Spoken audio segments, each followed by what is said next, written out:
Today's sponsor is Power School. Stay tuned at the end of the show to learn more about their free K-12 Academic Leaders webinar series.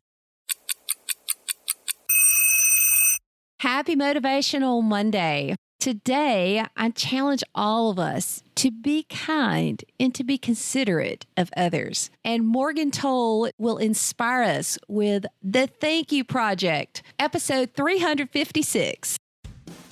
The 10-Minute Teacher Podcast with Vicki Davis. Every weekday, you'll learn powerful, practical ways to be a more remarkable teacher today.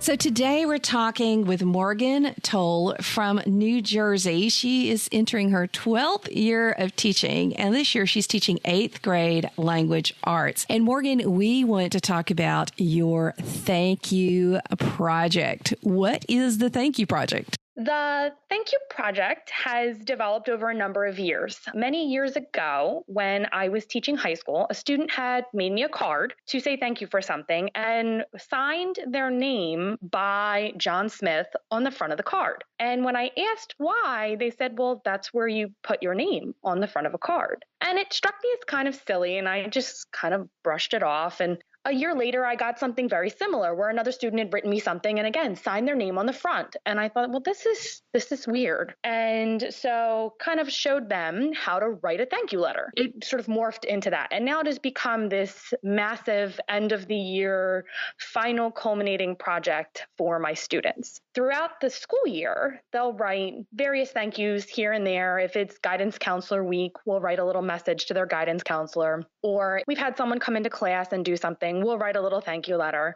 But at the end of the year, I really challenge them to put into real life practice all of their writing skills. So all of those things we've practiced throughout the school year. We looked at anecdotes and stories. Well, now you get to actually write them in a real life example. They really just sort of run with it. They have a lot of autonomy over the project. There are some requirements, but they really, really just make it their own. And every year it gets a little bit bigger. And every year I let the students decide how are they going to put their own little spin on the Thank You Project. Tell us who they're thanking. And we are going to share your document in with the show notes. So who are they thanking? I do set up a bit of a requirement for them because if not, you'll get the same two people that get written to, and they sort of forget that in middle school you have your 6th grade teachers and your 7th grade teachers, and it took you a long time to get to 8th grade.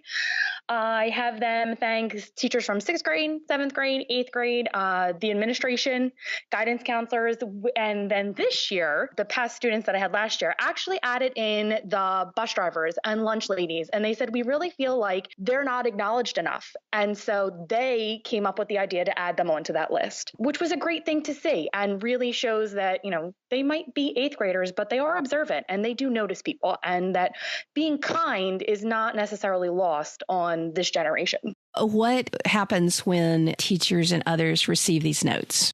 There's tears. There's always tears. A lot of the teachers now, the school that I'm in, this is going into my 6th year, and they have learned to take them home and read them because if they sit in school and read them, they tend to cry. A lot of it comes from you don't realize the impact that you're making on some of them. And now, it could be 2 years later, you had a student in 6th grade and they're writing to thank you for something that you did that no one else has done for them. Wow. So what kind of impact does it have on the students? They will say that it is when they come back to visit, the high school is right across the street. And very often I get numerous students throughout the school year come back to visit. And they will say that is the one thing that really sticks with them. I had a couple that I had seen at their graduation from the high school this year. And they said they wrote a bunch of thank you letters this year, graduating as seniors to some teachers, and were shocked. They couldn't believe the reaction that adults had over this tiny little handwritten note. And so when they see that impact, I think it really just kind of plants that seed that this is a way to show some kindness and some gratitude. And there are things that maybe we don't get to every day. They're not part of our curriculum. And, it really does go with them as a lasting sort of lesson I can teach them. Well, and the art of the handwritten note, some would say is gone, but it's not gone for your kids, is it? No, no, no. And when they learn about the PS, and we learn about, adding things in at the end and how to craft these different paragraphs. And some students need a ton of scaffolding and they don't know where to begin.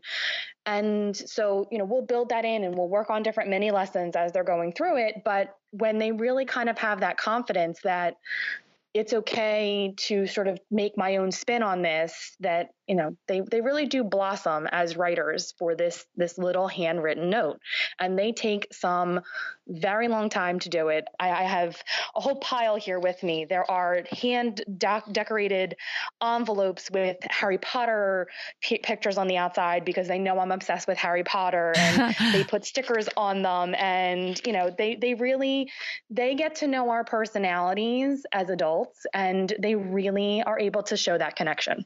At my previous school, I was finishing up there last year and I started at a new school, but I did get some thank you notes at the end of the year. And, I think the opportunity to say thank you is important. I think some of the kids regretted that they hadn't said thank you sooner. I mean, it's tough because you don't want to look at it from a selfish standpoint and say, oh, all the teachers need a thank you note. However, I do think that gratitude is part of living a good life.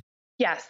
Yes. Oh, absolutely. It's amazing. Those quiet kids, the ones that don't say anything, the ones that, you think, man, I really struggled to reach that kid all year, are the ones that they did notice the effort, and they do turn around and say, thank you for taking the time to help me find a voice. And they are grateful that, you acknowledged, hey, I don't like to raise my hand and talk in class all day, but, you found ways to let me be myself. So it is a very heartwarming exercise.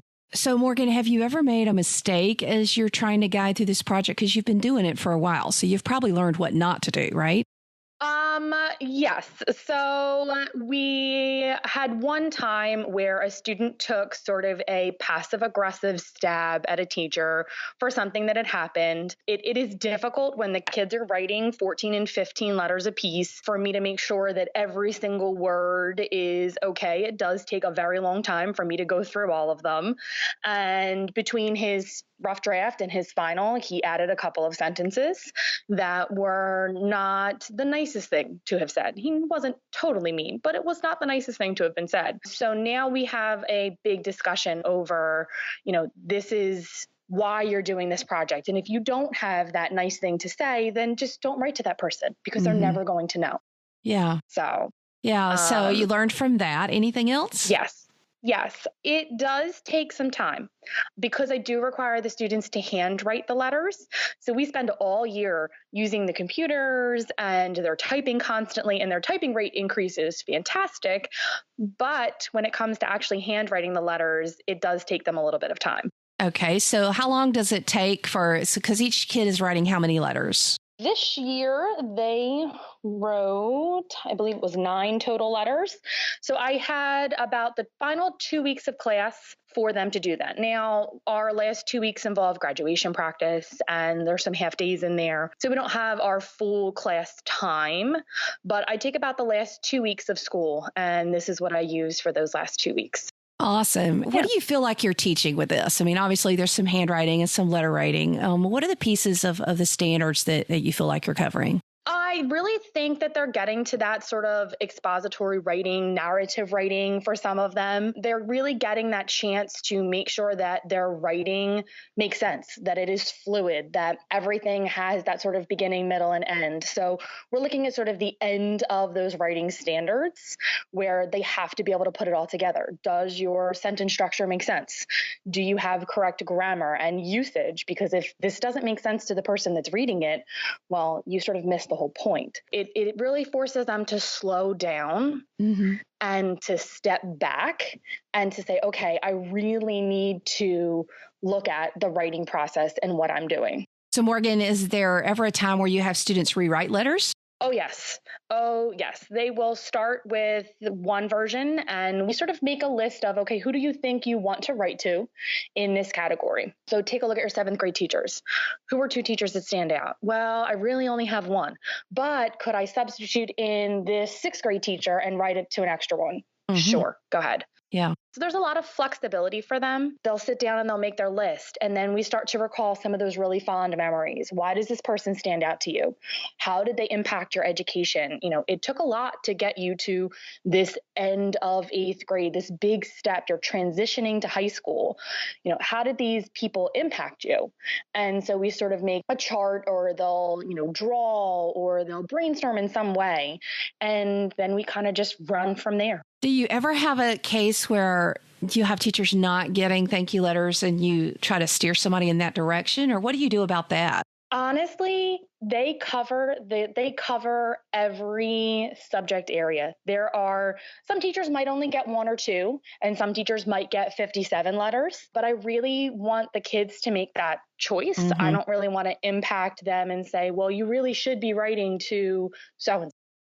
I think that's a brave challenge. And I think that's because it's more authentic. The kids have chosen. Yes, the kids have chosen, and there are, without a doubt, every year there's one teacher that comes out on top with a huge stack of letters every year. It's somebody different every year, which I think is also interesting to see that this teacher had an impact on this collective group of students over the other teachers that they might have had.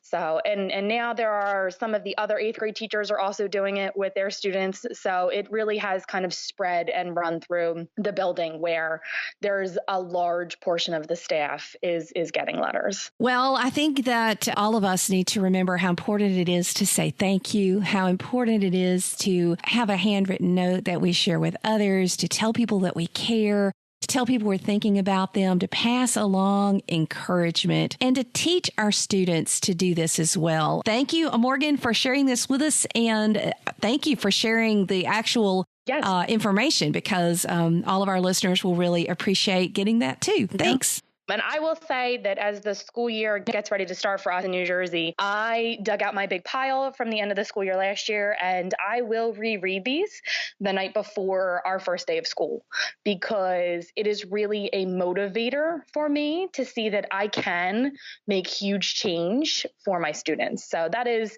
from the teacher end, the receiving end of the thank you letter. That is also very impactful. And I keep an Atta Girl folder, or my right-hand drawer I have in my office, where I pull it out and I say, okay, this is a reminder that I can do a good job even when I've had not a great day today.